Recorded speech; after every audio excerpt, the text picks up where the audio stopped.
Okay, so what does your mortgage payment actually include? The quick answer is that with most mortgages, your payment will include your PITI, which stands for principal, interest, taxes, and insurance. Let's use buying a car as a quick parallel example. So if you were buying a car and you went to take out financing to make the purchase, your monthly payment to repay the loan would cover both principal and interest. Now, once you purchase the car, you would take the title and bill of sale to the Department of Motor Vehicles, and they charge you an arm and a leg for sales tax, and then a recurring annual registration renewal fee, which is essentially your annual tax for driving the car on the roads, right? Now, additionally, your lender will require you to have full coverage insurance on the car in case you get into an accident or a tree falls in your car. With auto loans, most of the time, the lender trusts you to make your insurance payments and pay your registration fees on time to keep everything current and to protect their collateral for the loan, which is the car.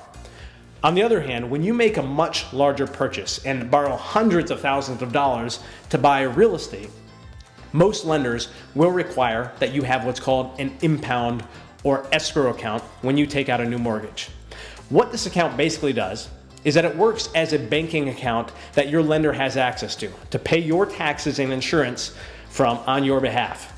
So each year, beginning when you first buy the property, the lender looks at what you will need as your impounds to cover the next year of taxes and insurance. Then they divide that by 12 and calculate your total payment.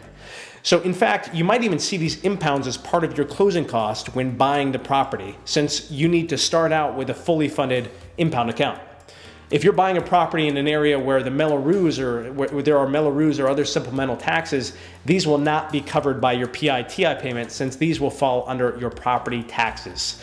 Now, if you're buying a property with a homeowners association, you will typically be making the HOA payment directly to the HOA, so this also will not be included in your mortgage payment. You'll have to account for that separately.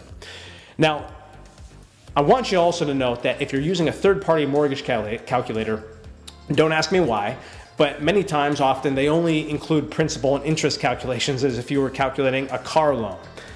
So pay attention to that. Make sure you're calculating principal, interest, taxes, and insurance. I'll see you in the next video.